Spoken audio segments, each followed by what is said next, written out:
ladies and gentlemen, to the Framing the Issues podcast, a podcast put on by the Home Builders Association of Greater Charlotte in partnership with the Young Professionals Council. And folks, today we have a very good one. This is the start. You can't build a house until you have a land to put it on. And we have two industry experts coming in. We have Chad Lloyd and Cody King. We're going to introduce them right in a second. But just to start here, some of the things that we're going to be talking about. This is a learning podcast. We're going to be looking at the bigger picture. We're going to learn how to frame the issue at hand. We're going to be asking about pricing. We're going to be asking about, why should you build in Charlotte? Why should you not? So we're really, really excited to have you back on and buckle up, grab your favorite beverage, and let's get right into it. Getting into today's episode, we're going to be talking about site selection and land acquisition. Have you thought about when you're buying a home, the land has to be there for you to put the home on, right? If you want to build, you want to buy, the land has to be there. So we're going to get a little bit of a discussion of what all that entails today. And then with that, more of the details, because these developers buy the land and, a lot of this do not build in my backyard is going on. And so we're going to talk about that today as well. So, yeah, and have the experts talk about it. Absolutely. Do you know anything about it? No, not yet. And listen, I'm just like one of you listeners. This is going to be new for me. I'm excited to learn today. I know you guys are too. So let me introduce our first expert here. We have Mr. Chad Lloyd, who he's had quite the career. I mean, it started when he started serving for the U.S. Navy, and he did that from 1995 to 2000. He came back to Charlotte and actually worked for a NASCAR team for Hendrick here. And he's actually held 9 different positions all over the industry. And I'll let him talk a little bit more about himself. Chad, introduce yourself. Yeah, no, glad to be here. It is a strange career, not exactly a linear path. I grew up on a dairy farm in rural Orange County, North Carolina, kind of up in the Chapel Hill and Durham area, and first came to Charlotte as a freshman at Davidson College. And it's funny, I was voted my senior year as most likely to officiate a tractor pull. Oh, okay. At Davidson, so kind of a token country bumpkin there. But from there, followed in my father's footsteps before he went back to the farm. He served in the Navy, and I decided to pursue a commission and was a naval officer commissioned out of Officer Candidate School in Pensacola, Florida. Served on a aircraft carrier, and then in Stuttgart, Germany. Not anywhere close to an ocean at the time, but interesting career there. Came back in the late 2000 kind of time frame and decided to pursue a graduate degree, and ended up doing a study of Hendrick Motorsports, which is a NASCAR team here locally in Charlotte, and that turned into a job for a few years. Wonderful opportunity to be with those folks. Finally, after a few years with that, decided to go back to graduate school and got in a location analysis program at UNC Charlotte, where I completed a master's degree, and that led to a career in real estate development, starting in Asheville, working for a group called Biltmore Farms, which are the Vanderbilt descendants up there, the part of the family that does a lot of real estate development in that part of the world. And then around 2013, came down to Charlotte and have been in land acquisition ever since down here. So to say you're an expert in multiple things, it's probably I call it perspective. Yeah. Interesting perspective. Well, we're so happy to have you here, Chad. We're super excited to see what your thoughts and opinions about Glad this. to be here. Introduce our next guest. We have Cody King. He may be a little bit on the younger side, but he has an important. Hey, wait a minute. He has an important title of where he works now. He's a director of land at Queen City Land. He also grew up in Asheville, not far from Chad over here where he lives. Yeah. And he played basketball for Mars Hill College. So glad to have you, Cody. Please introduce yourself and give us a little bit more about you. Yeah, thanks for having me. I'm excited to be here. As you mentioned, I'm from Asheville, North Carolina.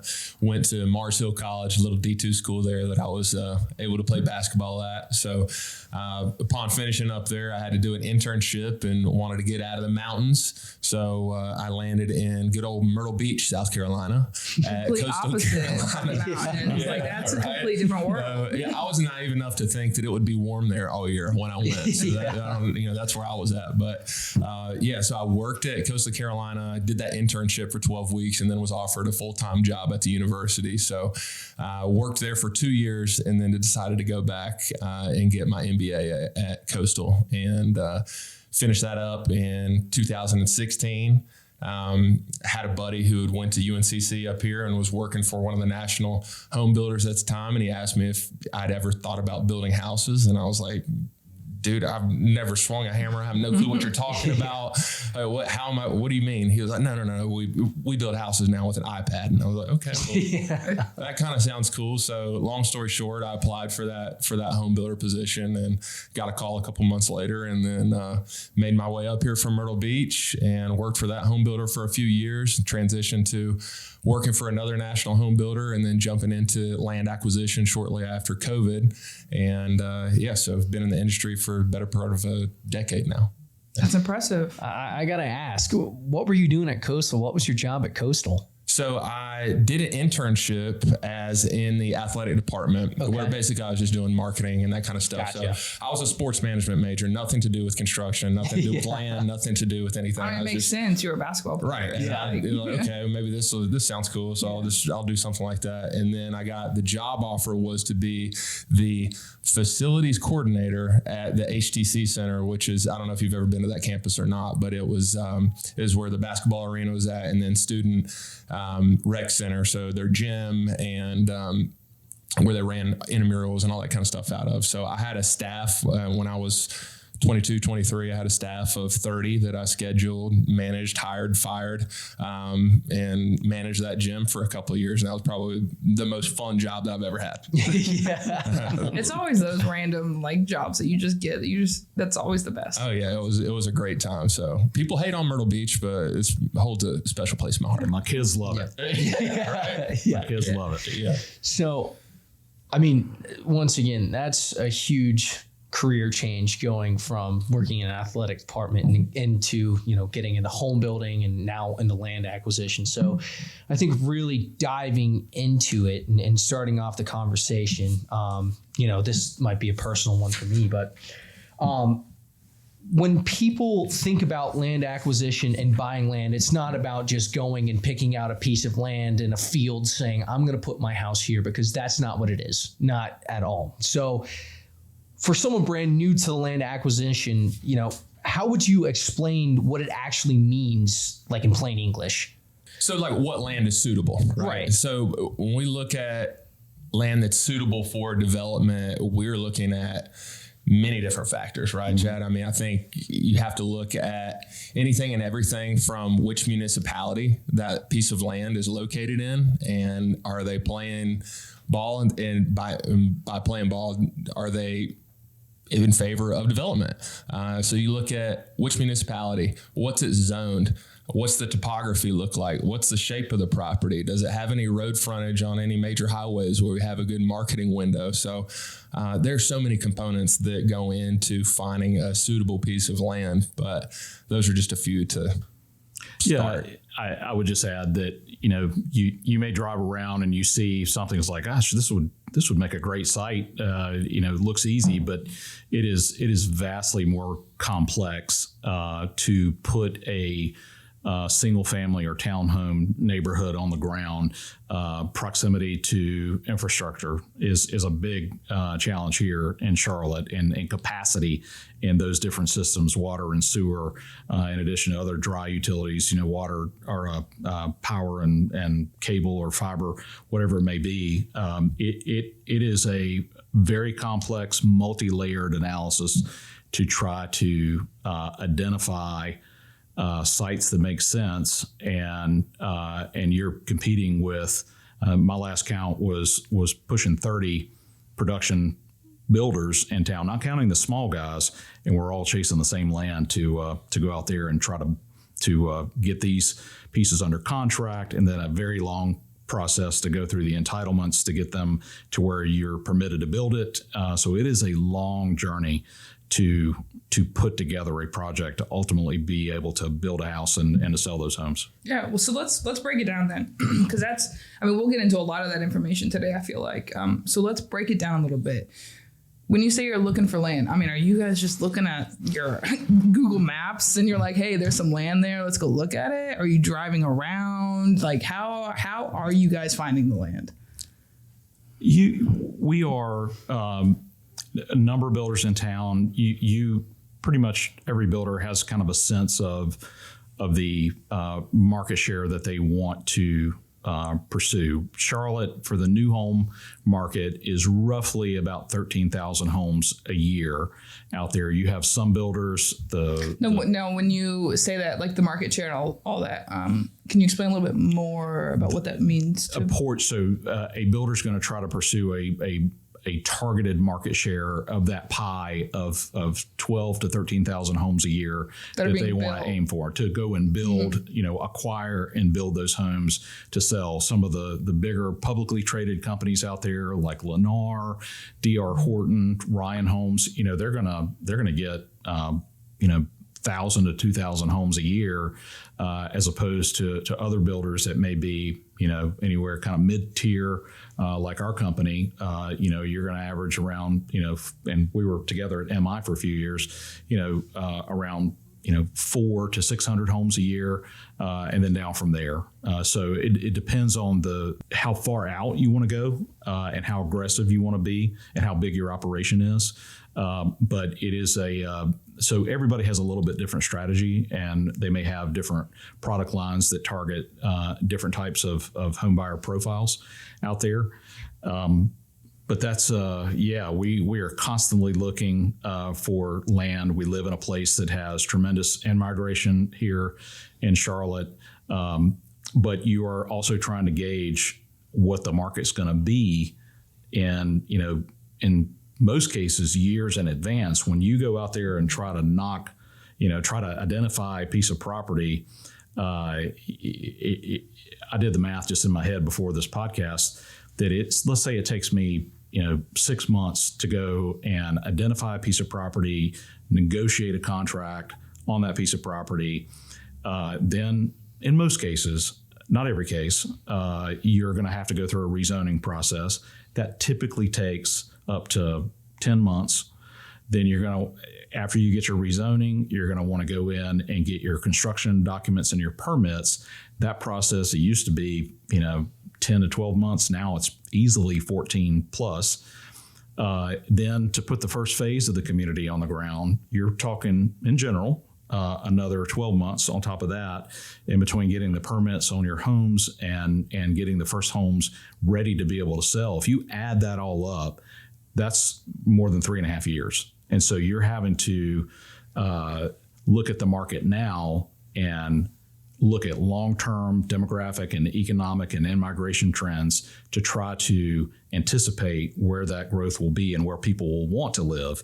And you consider all those different factors: proximity to the infrastructure, proximity to employment, and transportation nodes, as Cody said, and then the physical characteristics of that land. We are in a market that the soils and the rock content can vary. Certain areas are more famous than others for having good or bad soils. Topo can be an issue here, and there's a million different things that go into it. But it is complex. But at the end of the day, we're paid to be optimists, and so we're constantly looking, and we will work with the market analyst and our sales teams, and everything gets vetted as a team to assure that we're not being overly exuberant, that we are looking at prudent land deals that will provide a return on the investment, which is substantial to put a community in the ground on a lot of risk, that we are able to make good decisions. But there is some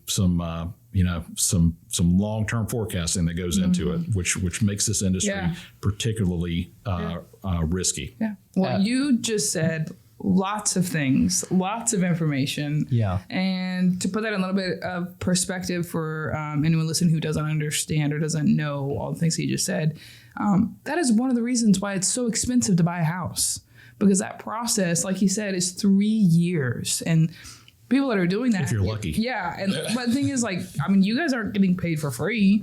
And none of the people who are doing all those aren't getting paid for free. So especially Cody. Yeah, like it's a process, and that is part of the reason why it is so expensive to buy a house. So just a side note with that. Yeah. Cody, or if you, I don't know if you had something to say. Yeah, Cody had an answer. I was going to ask you, we were kind of talking about all the factors that go into picking out a piece of land, right? And it makes me wonder, with so many factors, right?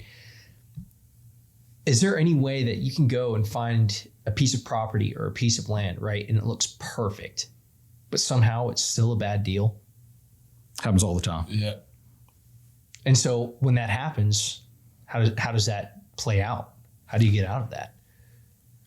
Cody, why don't you hear your opinion? Yeah, I think, you really, to Chad's point, there's so many different components that go into studying a property, right? We have to, like you just said, we have to check soils, we have to check wetlands, we have to check endangered species. And the list goes on. So it could be from a bird's eye view, as you look at it on Google Maps or the GIS. I mean, is that what you do? Is you just looking at GIS? We stare at maps entirely too long, and I enjoy it entirely too much. I see maps when I sleep at night, but I really do enjoy it. But to answer the question, Aaron, I think like you could find that piece of land that is a perfect rectangular shape. Its topo is falling directly towards sewer, right? That's a big thing as we look at property. Can you explain what that means? Yeah. Because that's That's one of those pieces, right? So we study topography, and that's just the contours of the land, the lay of the land, as you call it. And so that's really important for us because we're looking for sewer and water as well. And I've never seen, crap flow uphill. So we need everything to flow downhill towards wherever that sewer line is at. So as we look at the topography and those other components, it's really important to us. But we can look at that perfect rectangular piece with, topography flowing in the direction that we need it. And then we start studying the property. And we get into doing a soil test or a rock test. I think we were just talking a little bit before the podcast started about Boulder Ridge. Yeah. It would look like Max Patch. If you're familiar with Western North Carolina, great place to go hiking, side note. But to where, you don't know what's underneath the soil. So it could be a perfect deal on paper. Everything looks great. Marking window's great. Your corporate team is like, man, this is a 10 out of 10 deal. And then you start studying the property, and it turns out it's just not. And at that point, environmental issue could be any number of things. A number of things. And then at that point, it really just comes down to, is it going to be feasible, right? Does it make sense for you to continue to carry on, continue to spend the money that we have to spend to study the property? Or is it best to just pass? But I got a good story of a couple of sites that were great sites, great schools, great markets, areas with proven competitive sales that were doing well. He talks about sewer connectivity. That is a huge issue for us here, particularly in Charlotte, and there are many places in the metro now that. With the kind of the post-COVID exuberance, and really even before that, as I think about it, that capacity with such high in-migration, capacity got stretched very quickly. And there are places that are trying to build out new capacity, but there are places that, it's going to take years. Troutman just declared a moratorium here within the past few weeks for sewer issues. Cabarrus County, they're out of sewer for a good while. Union County has two big basins. They're both very capacity challenged. But I had a couple of sites, and one of them involved sewer. In general, you want the site to drain by gravity. That is that when you put the sewer lines in, you don't have to put any kind of pump station, that it flows directly into the system. What that requires is you follow the topography that pipe can be put in the ground to get to a sewer main that is operated by whatever jurisdiction that you're in. More often than not, you're going to be crossing over other people's land away from your site. and you are in a position where you have to go and negotiate something called an easement. And an easement is basically, look, I go knock on that adjacent property owner's door and say, look, we need to put this sewer line in.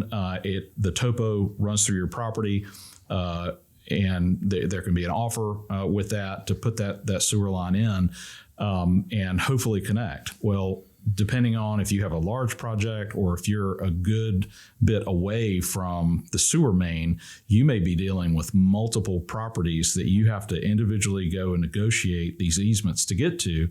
I was in a situation in kind of, I'll just say the north part of the metro that we were in, already past rezoning, already past the design of the community. We're deep into the permits, big hundreds of thousands of dollars already spent. And we get feedback, in this permit process that late in the game, you have multiple rounds of submittals. Typically in Charlotte, you're 3 to 4 rounds of a submittal, and that process can take up to a year, if not more, to go through it. And that is, you submit a set of plans. Yep. The government will, or the reviewer will provide engineering comments back. Your engineer addresses those comments, you resubmit, and you go back and forth. Well, in this case, we were way down the road in this process, and we got a comment that they felt it would be better to move the sewer line in towards a particular property owner's property that we had already negotiated an easement on. Well, we go to that property owner and they refused to work with us. They didn't want, so we had spent all this money, had already had a alternate route identified. And if we hadn't been able to work that out, ultimately we did. But if we weren't able to get that worked out, then that project would be dead, because if I can't connect to the sewer line, we're out of luck. There's a lot of risk that can happen deep into the process that, if you can't get water, if you can't get sewer, you got a problem with a project. So that's the kind of stuff that keeps us up at night. Yeah. And again, to go back to it, as you mentioned, I mean, it's a process. It's hundreds of thousands of dollars. I mean, time. Yeah. It goes back time to is money in our as business. to why it is so expensive to buy a house. Just go back to it. I mean, the more we talk about it, it just explains it more and more. And there's so much that entails with it. Just with purchasing land. I mean, he's talking about the houses aren't even built yet. This is just purchasing land, finding the sewer, putting the sewer in, building roads.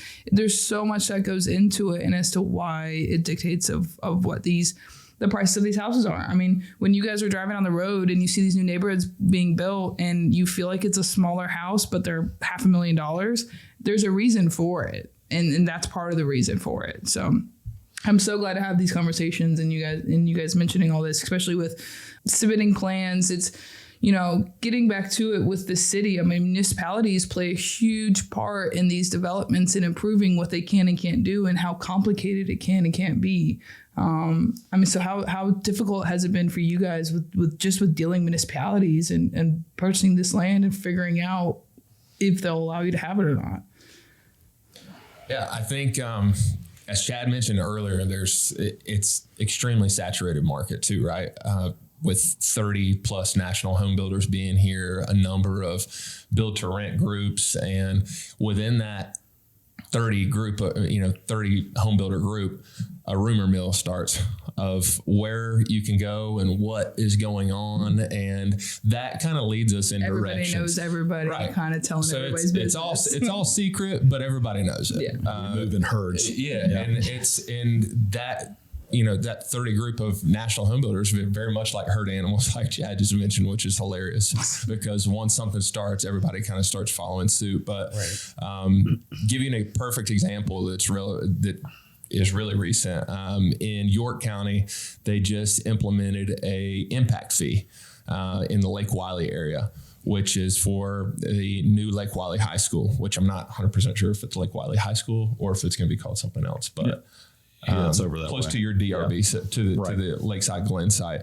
But they just implemented this impact fee, which is essentially going to be a $15,000 fee for every single home that is built in that area for years to come, right? So that's $15,000 just out of the gate that the home builder is spending just to build the house. And then they have to get a water and sewer permit, and then they have to get a building permit.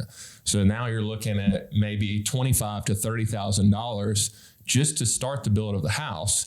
And that is going to carry over to the ultimate end user who's going to buy that house. And now that house that was $400,000 just became $430,000, just like that, with the vote of a municipality, right? Now, I'm not saying that that's not sometimes needed, but those are the types of things, around the Charlotte MSA that are truly everything impacting where we go search for land and the prices of land because of, those types of factors. It is highly idiosyncratic for every municipality. They have their own code, their own UDO, and they can vary tremendously, and they are complex. So I just got back. I took our kids to Japan here this past summer, and we went to Japan. We actually took them to the World's Fair in Osaka, but it turns out that DRB Homes, our majority ownership group, is based in Japan.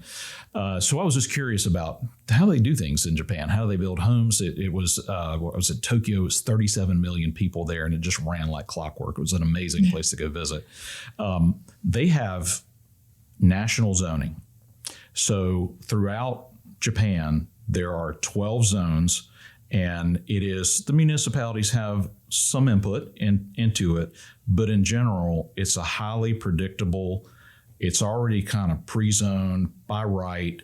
It encourages a mix of uses in different places, whereas in the United States, it's very segmented by municipality. You can have totally different codes, different standards when it comes to zoning from municipality to municipality, and it can be extremely complex. Just in Charlotte, the UDO, the Unified Development Ordinance, is the zoning ordinance that you hear that word used a lot, or that acronym UDO.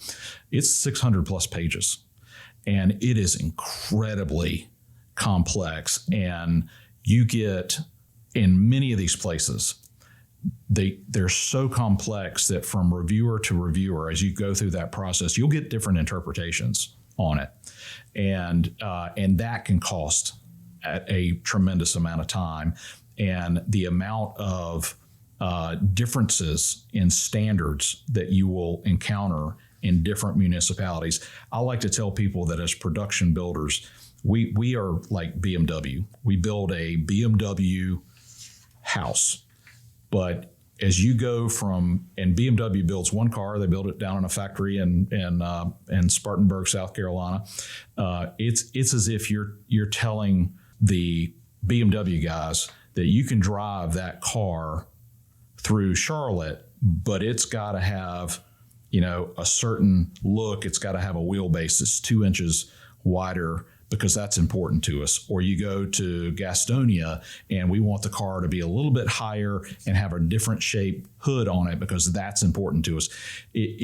That's a difficult way to drive value across the country when it's so specific and complex in each municipality. And there are, I don't know how many municipalities we're dealing with in Charlotte. I mean, there's couple dozen that we probably 30, operate in that we have to go and work in. And part of the value of a production home builder is that we have a set of plans. They're highly vetted, they're highly engineered.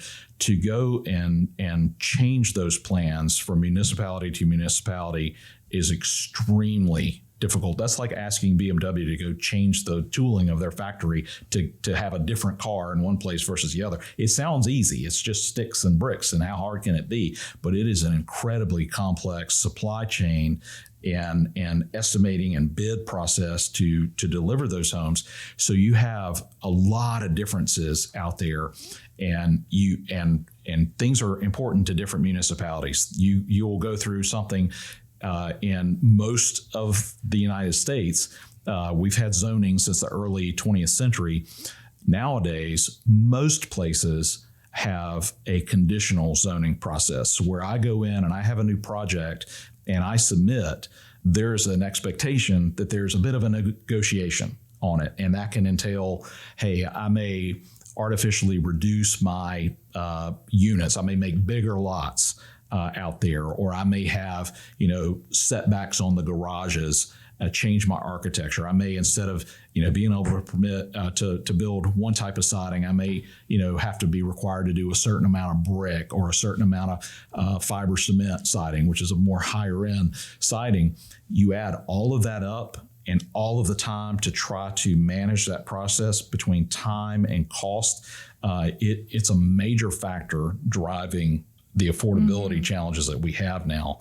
It's difficult to deliver value when you have such differences. Yeah. So when you have so many different municipalities to work with and local legislations, is there anything that really does come back in common? Like for somebody who's going to go and work with a municipality for the first time, what piece of advice do you give them to get ready to go?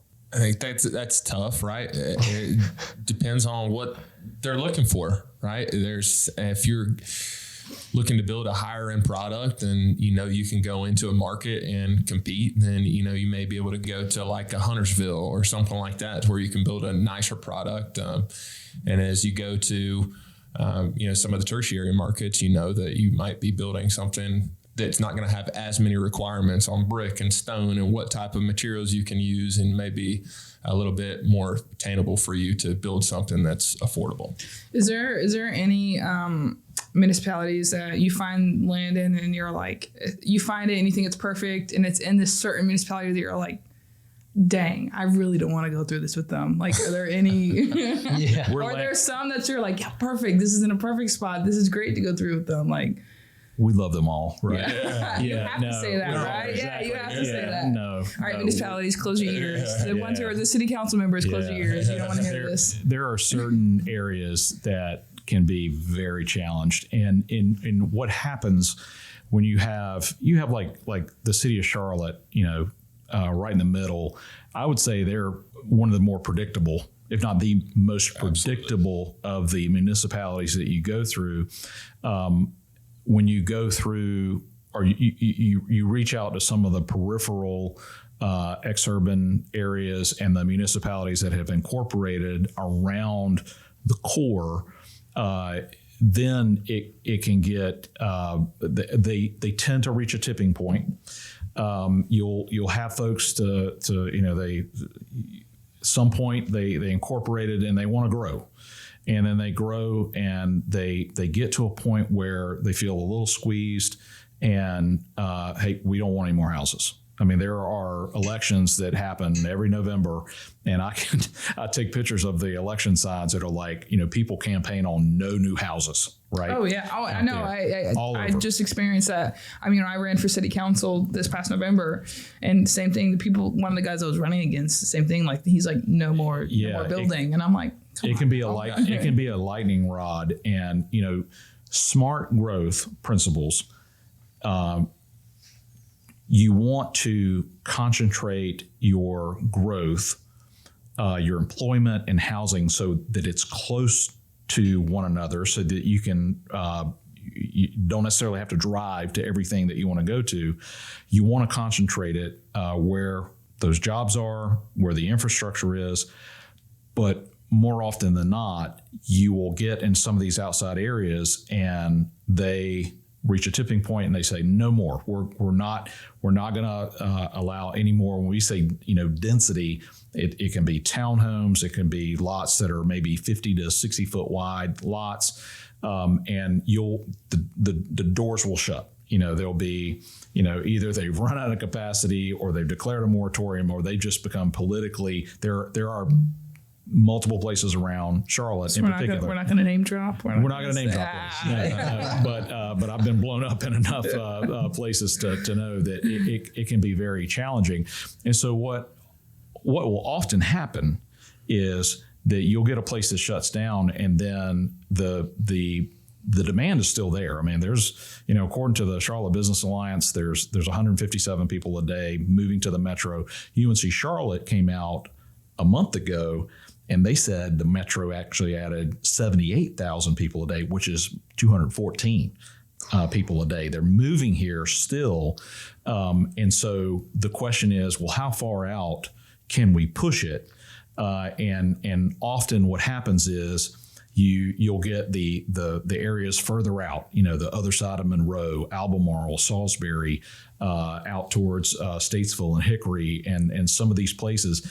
But the question is, how far are people willing to go? You're adding a lot of time to get to jobs, but you kind of create a sprawl situation because all those same cars will drive through these areas. I mean, just look at Providence Road from Waxhaw. Waxhaw for years was relatively pro-growth, and you're driving through between there and Valentine and uptown Charlotte, you're driving through, lower density areas in Weddington and Wesley Chapel and Marvin and some of those places.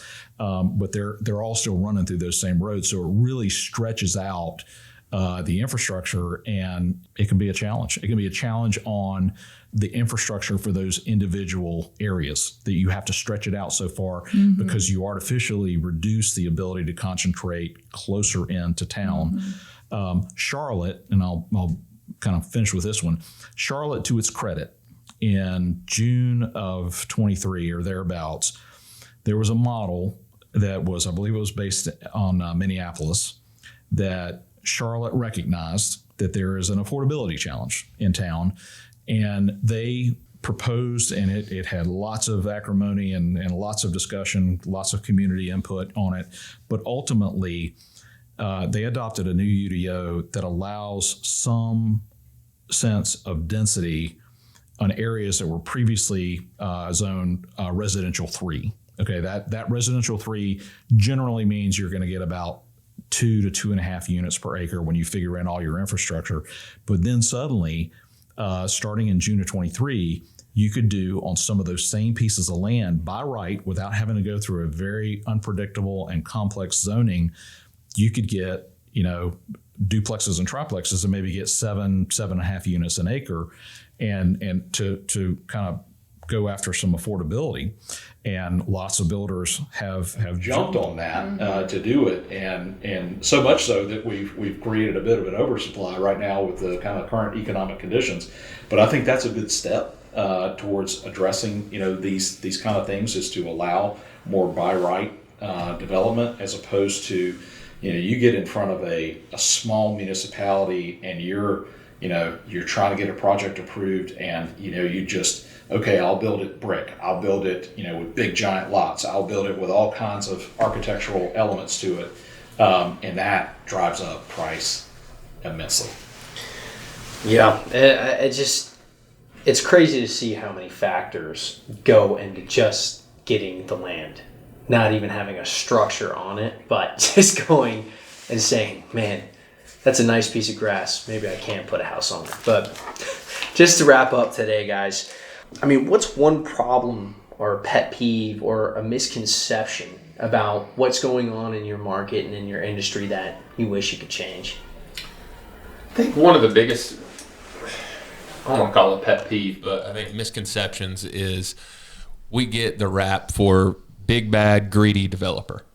And that's oftentimes what you hear from people who, I think, Morgan, you referred to it earlier as people who are saying, not in my backyard, I don't want any more growth, and we don't want any more houses. And they think that home builders are coming in, if they sell a $500,000 house, then they're profiting $300,000, which is just not even close to the case. So I think most home builders have probably had to wear it on the chin over the past couple of years, but really those margins are more like 15 to 20%, not 50%. Oh, I think that's important for people to understand, and that even 15 to 20%, which sounds great, doesn't come without a ton of research and time and effort spent into actually putting those lots and homes on the ground. And on top of that, I kind of want to ask you about, a lot of people think you guys are going out there and ripping farms away.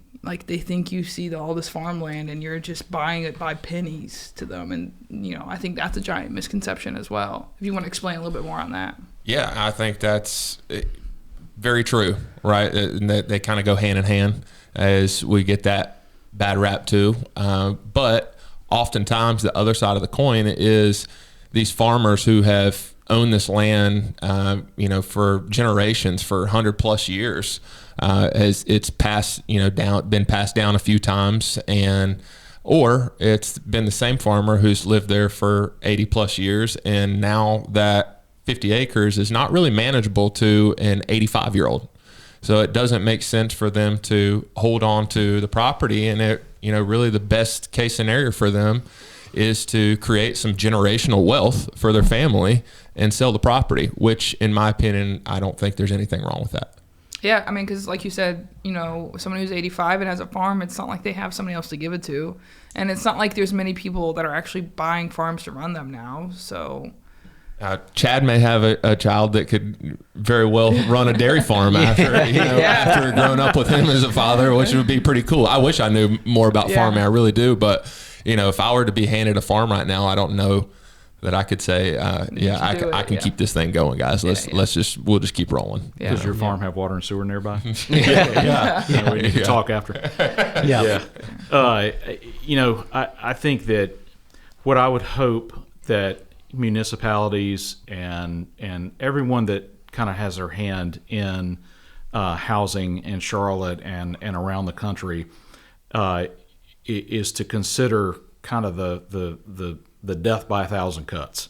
And I would say, if you look at public builders, we're privately held builder, DRB Homes, but if you look at public builders and you look at their net margins at the end of the day, they're remarkably tight compared to the amount of risk that goes into one of these deals, where, like we said, it could be 4 years before you put a house on the ground, whether you forecasted correctly or incorrectly. And we're experiencing a pretty substantial correction right now in the market late in 2025.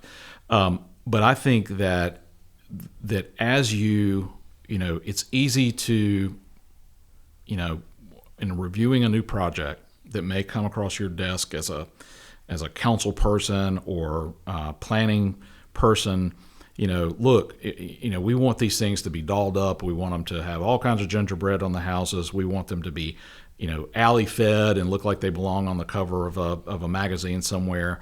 And that's great. I am all for quality homes, but it gets to a point where you are moving the goalpost for the average home buyer to be able to afford to purchase a home, and what's kind of rushed into the market now is a lot of leasehold out there, and there's a place for that. I think in Charlotte is on track to deliver about 17,000 rental homes this year. And with, the cost can be $1,000+ a month on average, more affordable to rent versus own now. But if we continue to artificially reduce the ability for a property to have homes on it, and when you do that, you have less homes to spread the cost out on, and it is tremendously expensive. Just give you an example, 10 years ago, 2015, I could buy finished lots for around $1,100 a front foot. That is, say it's a 50-foot wide lot, 11 for every foot width, about $1,100. Today, you are easily north of $3,500. So you have tripled the amount of cost out there.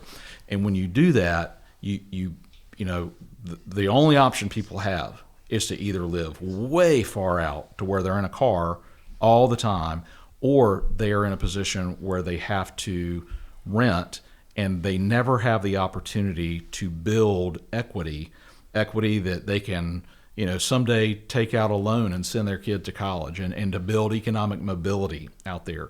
I'm afraid that it's so disjointed at the local level.